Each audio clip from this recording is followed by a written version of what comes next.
Good morning, third graders. Mrs. Rocha here. I hope you had a chance to read Charlotte's Web Chapter 1. I put it on Google Classroom on Friday. So if you happen to open this and you don't know what I'm talking about, go back and look for Chapter 1 and read it. Listen to it. Then come back and listen to Chapter 2, okay? Chapter 2 is called Wilbur. Fern loved Wilbur more than anything. She loved to stroke him, to feed him, to put him to bed. Every morning as soon as she got up, she warmed his milk, tied his bib on, and held the bottle for him. Every afternoon when the school bus stopped in front of her house, she jumped out and ran to the kitchen to fix another bottle for him. She fed him again at supper time and again just before going to bed. Mrs. Arable gave him a feeding around noontime each day when Fern was away in school. Wilbur loved his milk, and he was never happier than when Fern was warming up a bottle for him. He would stand and gaze up at her with adoring eyes. For the first few days of his life, Wilbur was allowed to live in a box near the stove in the kitchen. Then, when Mrs. Arable complained, he was moved to a bigger box in the woodshed. At 2 weeks of age, he was moved outdoors. It was apple blossom time, and the days were getting warmer. Mr. Arable fixed a small yard, especially for Wilbur, under an apple tree, and gave him a large wooden box full of straw with a doorway cut in it so he could walk in and out as he pleased. "Won't he be cold at night?" asked Fern. "No," said his father. "You watch and see what he does." Here's a little tiny picture. Carrying a bottle of milk, Fern sat down under the apple tree inside the yard. Wilbur ran to her and she held the bottle for him while he sucked. When he had finished the last drop, he grunted and walked sleepily into the box. Fern peered through the door. Wilbur was poking the straw with his snout. In a short time he had dug a tunnel in the straw. He crawled into the tunnel and disappeared from sight, completely covered with straw. Fern was enchanted.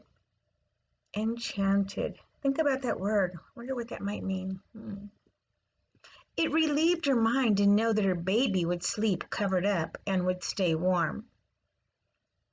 So those context clues kind of tell us that enchanted might mean that she's feeling happy. She's just very pleased with the way this is turning out. When you read the rest of the words, it kind of gives us a clue there. Every morning after breakfast, Wilbur walked out to the road with Fern and waited for her till the bus came. Can you just imagine seeing a pig standing there with its owner waiting for the bus? She would wave goodbye to him, and he would stand and watch the bus until it vanished around a turn. While Fern was in school, Wilbur was shut up inside his yard, but as soon as she got home in the afternoon, she would take him out and he would follow her around the place. If she went into the house, Wilbur went too. If she went upstairs, Wilbur would wait at the bottom step until she came down again. If she took her doll for a walk in the doll carriage, Wilbur followed along. Sometimes on these journeys, Wilbur would get tired and Fern would pick him up and put him in the carriage alongside the doll. He liked this, and if he was very tired, he would close his eyes and go to sleep under the doll's blanket. He looked cute when his eyes were closed because his lashes were so long. The doll would close her eyes too, and Fern would wheel the carriage very slowly and smoothly so as not to wake her infants. One warm afternoon, Fern and Avery put on bathing suits and went down to the brook for a swim. Wilbur tagged along at Fern's heels.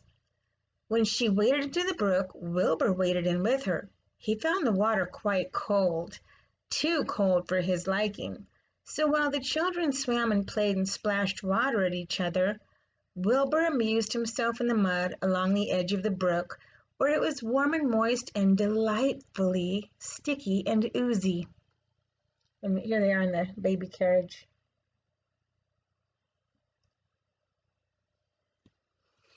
Every day was a happy day and every night was peaceful. Wilbur was what farmers called a spring pig, which simply means that he was born in springtime. When he was 5 weeks old, Mr. Arable said he was now big enough to sell and would have to be sold. Fern broke down and wept, but her father was firm about it. Wilbur's appetite had increased. He was beginning to eat scraps of food in addition to milk. Mr. Arable was not willing to provide for him any longer. He had already sold Wilbur's 10 brothers and sisters.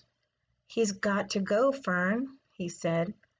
"You've had your fun raising a baby pig, but Wilbur's not a baby anymore, and he has got to be sold." "Call up the Zuckermans," suggested Mrs. Arable to Fern. "Your Uncle Homer sometimes raises a pig, and if Wilbur goes there to live, you can walk down the road and visit him as often as you like." "How much money should I ask for him?" Fern wanted to know.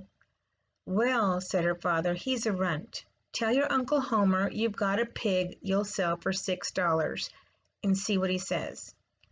It was soon arranged. Fern phoned and got her Aunt Edith, and her Aunt Edith hollered for Uncle Homer, and Uncle Homer came in from the barn and talked to Fern. When he heard that the price was only $6, he said he would buy the pig. Next day Wilbur was taken from his home under the apple tree and went to live in a manure pile in the cellar of Zuckerman's barn. So that's the end of chapter 2.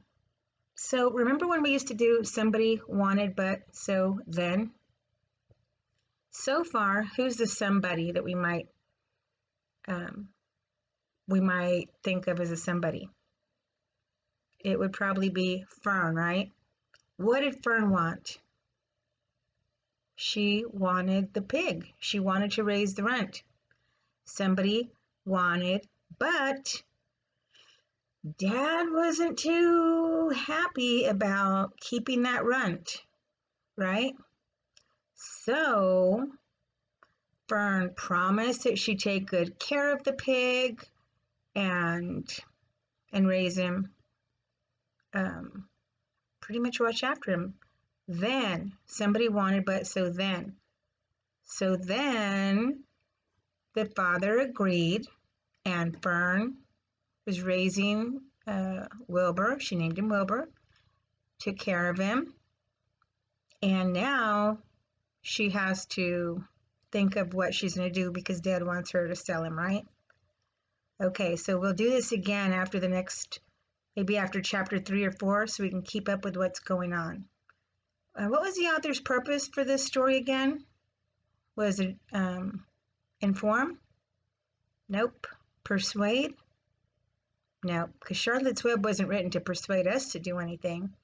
In the story, we might see that Fern's trying to persuade her dad, please let me keep the pig, right? That kind of thing.